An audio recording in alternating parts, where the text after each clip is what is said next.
Jonathan Edwards, o grande avivalista, 1703-1758. Há 2 séculos, o mundo fala do famoso sermão Pecadores nas mãos de um Deus irado, e dos ouvintes que se agarravam aos bancos pensando que iam cair no fogo eterno. Esse fato foi apenas um dos muitos que aconteceram nas reuniões em que o Espírito Santo desvendava os olhos dos presentes para contemplarem as glórias do céu e a realidade do castigo, que está bem perto dos que se encontram afastados de Deus. Jonathan Edwards, entre os homens, era o vulto maior nesse avivamento, intitulado, na ocasião, Grande Despertamento. Sua vida é um exemplo destacado de consagração ao Senhor para o desenvolvimento maior do intelecto e, sem qualquer interesse próprio, de deixar o Espírito Santo usar o mesmo intelecto como instrumento nas suas mãos. Amava a Deus não somente de coração e alma, mas também de todo o entendimento. Sua mente prodigiosa apoderava-se das verdades mais profundas. Contudo, sua alma era, de fato, um santuário do Espírito Santo. Sob aparente calma exterior, ardia nele o fogo divino, como um vulcão. Os crentes atuais devem a esse herói, graças à sua perseverança em orar e estudar sob a direção do Espírito, a volta às várias doutrinas e práticas da igreja primitiva. Grande foi o fruto da dedicação do lar em que Edwards nasceu e se criou. Seu pai foi o amado pastor de uma só igreja durante um período de 64 anos. Sua piedosa mãe era filha de um pregador que pastoreou uma igreja durante mais de 50 anos. Das 10 irmãs de Jonatas, 4 eram mais velhas do que ele e 6 mais novas. Muitas foram as orações que os pais ofereceram a Deus para que o único e amado filho fosse cheio do Espírito Santo e que se tornasse grande perante o Senhor. Não somente oravam assim, fervorosa e constantemente, mas mostravam-se igualmente zelosos em criá-lo para Deus. As orações, à volta da lareira, os estimularam a se esforçarem, e seus esforços redobrados os motivaram a orar mais fervorosamente. O ensino religioso e permanente resultou em Jonatas conhecer intimamente a Deus, quando ainda criança. Quando Jonatas tinha 7 ou 8 anos, houve um despertamento na igreja de seu pai, e o menino acostumou-se a orar sozinho, 5 vezes, todos os dias, e a chamar outros da sua idade para orarem com ele. Citamos aqui as suas palavras sobre esse assunto. A primeira experiência de que me lembro de sentir no íntimo a delícia de Deus e das coisas divinas foi ao ler as palavras de 1 Timóteo, capítulo 1, versículo 7. Ora, ao Rei dos séculos, imortal e invisível, ao único Deus, seja honra e glória para todo sempre. Amém.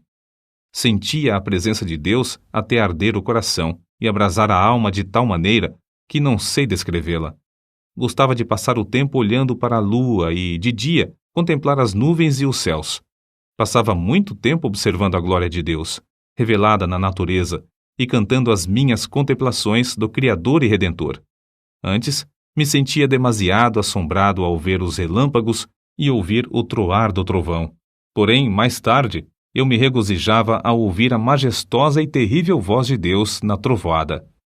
Antes de completar 13 anos, iniciou seu curso em Yale College, onde, no 2º ano, leu atentamente Ensaio sobre o Entendimento Humano, a famosa obra de Locke. Vê-se, nas suas próprias palavras acerca dessa obra, o grande desenvolvimento intelectual do moço. Achei mais gozo nisso do que o mais ávido avarento em ajuntar grandes quantidades de ouro e prata de tesouros recém-adquiridos. Edwards, antes de completar 17 anos, diplomou-se no Yale College, com as maiores honras. Sempre estudava com esmero, mas também conseguia tempo para meditar na Bíblia diariamente. Depois de diplomar-se, continuou seus estudos em Yale durante 2 anos e foi então separado para o ministério. Foi nessa altura que seu biógrafo escreveu acerca de seu costume de dedicar certos dias para jejuar, orar e examinar-se a si mesmo.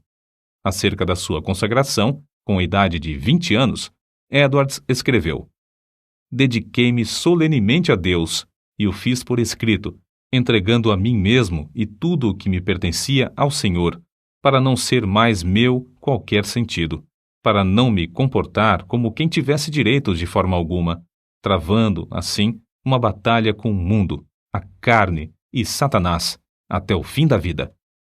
Alguém assim se referiu a Jonatas. Sua constante e solene comunhão com Deus, em secreto, fazia com que o rosto dele brilhasse perante o próximo, e sua aparência, semblante, palavras e todo o seu comportamento eram acompanhados de serenidade, gravidade e solenidade.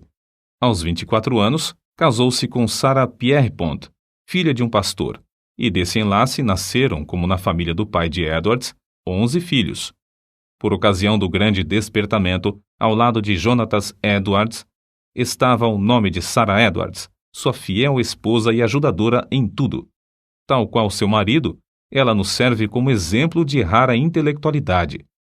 Profundamente estudiosa, inteiramente entregue ao serviço de Deus, ela era conhecida por sua santa dedicação ao lar, pelo modo de criar seus filhos e pela economia que praticava, movida pelas palavras de Cristo, para que nada se perca. Mas, antes de tudo, tanto ela como seu marido eram conhecidos por suas experiências com a oração. Faz-se menção, destacada, de um período de 3 anos, especialmente, durante o qual, apesar de gozar de perfeita saúde, ficava repetidas vezes sem forças por causa das revelações do céu. A sua vida inteira foi de intenso gozo no Senhor. Jonatas Edwards costumava passar 13 horas todos os dias, estudando e orando. Sua esposa também o acompanhava na oração, diariamente. Depois da última refeição, ele deixava toda a lida a fim de passar 1 hora com a família. Mas que doutrinas a igreja havia esquecido e que Edwards começou a ensinar e a observar de novo com manifestações tão sublimes? Basta uma leitura superficial para descobrir que a doutrina a qual deu mais ênfase foi a do novo nascimento, apresentando-a como uma experiência certa e definida, em contraste com a ideia da Igreja Romana e de várias denominações. O evento que marcou o começo do grande despertamento foi uma série de sermões feitos por Edwards sobre a doutrina da justificação pela fé, que fez os ouvintes sentirem a verdade das Escrituras. O foco de seus sermões era de que toda a boca ficará fechada no dia do juízo, e que não há coisa alguma que, por um momento, evite que o pecador caia no inferno, senão o bel prazer de Deus. É impossível avaliar o grau do poder de Deus derramado para despertar milhares de almas para a salvação, sem primeiro nos lembrarmos das condições das igrejas da Nova Inglaterra e do mundo inteiro nessa época. Quem até hoje não se admira do heroísmo dos puritanos que colonizaram as florestas da Nova Inglaterra? Passara, porém, essa glória e a igreja, indiferente e cheia de pecado, encontrava-se face ao maior desastre. Parecia que Deus não queria abençoar a obra dos puritanos, obra que existiu unicamente para a sua glória. Por isso, no mesmo grau em que havia coragem e ardor entre os pioneiros, houve entre os filhos perplexidade e confusão. Se não pudessem alcançar de novo a espiritualidade, só lhes restava esperar o juízo dos céus. O famoso sermão de Edwards, Pecadores nas mãos de um Deus irado, merece menção especial. O povo, ao entrar para o culto, mostrava um espírito leviano e mesmo de desrespeito diante dos 5 pregadores que estavam presentes. Jonatas Edwards foi escolhido para pregar. Era homem de 2 metros de altura, seu rosto tinha aspecto quase feminino e o corpo magro de jejuar e orar. Sem quaisquer gestos, encostado num braço sobre a tribuna, segurando o manuscrito na outra mão, falava com voz monótona. Discursou sobre o texto de Deuteronômio, capítulo 32, versículo 35, ao tempo em que resvalar o seu pé.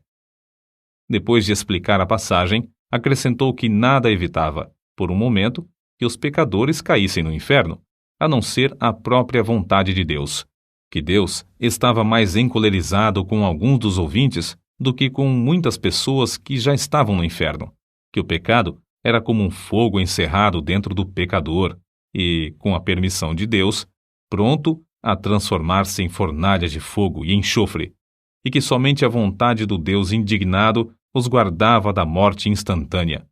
Prosseguiu então, aplicando o texto ao auditório. Aí está o inferno com a boca aberta. Não existe coisa alguma sobre a qual vós vos possais firmar e segurar. Entre vós e o inferno existe apenas a atmosfera. Há atualmente nuvens negras da ira de Deus pairando sobre vossas cabeças, predizendo tempestades espantosas com grandes trovões. Se não existisse a vontade soberana de Deus, que é a única coisa para evitar o ímpeto do vento até agora, seríeis destruídos e vos tornaríeis como a palha da eira. O Deus que vos segura na mão sobre o abismo do inferno, mais ou menos como o homem segura uma aranha ou outro inseto nojento sobre o fogo, durante um momento, para deixá-lo cair depois, está sendo provocado em extremo. Não há que admirar se alguns de vós com saúde e calmamente sentados aí nos bancos, passarem para lá antes de amanhã. O resultado do sermão foi como se Deus arrancasse um véu dos olhos da multidão para contemplar a realidade e o horror da posição em que estavam. Nessa altura, o sermão foi interrompido pelos gemidos dos homens e os gritos das mulheres. Quase todos ficaram de pé ou caídos no chão. Foi como se um furacão soprasse e destruísse uma floresta. Durante a noite inteira, a cidade de Enfield ficou como uma fortaleza sitiada. Ouvia-se em quase todas as casas o clamor das almas que, até aquela hora, confiavam na sua própria justiça. Esperavam que, a qualquer momento, o Cristo descesse dos céus com os anjos e apóstolos ao lado, e que os túmulos entregassem os mortos que neles havia. Tais vitórias contra o reino das trevas foram ganhas de joelhos. Edwards não abandonara nem deixara de gozar os privilégios das orações, costume que vinha desde a meninice. Continuou a frequentar também os lugares solitários da floresta, onde podia ter comunhão com Deus. Como exemplo, citamos a sua experiência com a idade de 34 anos, quando entrou na floresta a cavalo. Lá, prostrado em terra, foi-lhe concedido ter uma visão tão preciosa da graça, amor e humilhação de Cristo como mediador, que passou 1 hora vencido por uma torrente de lágrimas e pranto. Como era de esperar, o maligno tentou anular a obra gloriosa do Espírito Santo no grande despertamento, atribuindo tudo ao fanatismo. Em sua defesa, Edwards escreveu: Deus, conforme as Escrituras, faz coisas extraordinárias. Há motivos para crer, pelas profecias da Bíblia, que sua obra mais maravilhosa seria feita nas últimas épocas do mundo. Nada se pode opor às manifestações físicas, como as lágrimas, gemidos, gritos, convulsões, falta de forças. De fato, é natural esperar, ao nos lembrarmos da relação entre o corpo e o espírito, que tais coisas aconteçam. Assim falam as Escrituras. Do carcereiro que caiu perante Paulo e Silas, angustiado e tremendo. Do salmista, que exclamou sob a convicção do pecado: envelheceram os meus ossos pelo meu bramido durante o dia todo. Salmos, capítulo 32, versículo 3. Dos discípulos que, na tempestade do lago, clamaram de medo. Da noiva do Cântico dos Cânticos, que ficou vencida pelo amor de Cristo até desfalecer. Certo é que na Nova Inglaterra começou, em 1740, um dos maiores avivamentos dos tempos modernos. É igualmente certo que este movimento se iniciou não com os sermões célebres de Edwards, mas com a firme convicção deste de que há uma obra direta que o Espírito Divino faz na alma humana. Note-se bem, não foram seus sermões monótonos, nem a eloquência extraordinária de alguns como George Whitefield, mas, sim, a obra do Espírito Santo no coração dos mortos espiritualmente, que, começando em Northampton, espalhou-se por toda a Nova Inglaterra e pelas colônias da América do Norte, chegando até a Escócia e a Inglaterra. No meio de uma época da maior decadência, a Igreja de Cristo, entre a população escassa da Nova Inglaterra, despertou e foram arrebatadas de 30 a 50 mil almas do inferno, durante um período de 2 a 3 anos. No meio das suas lutas, sem ninguém esperar, a vida de Jonathan Edwards foi tirada da terra. Apareceu a varíola em Princeton, e um hábil médico foi chamado da Filadélfia para inocular os estudantes.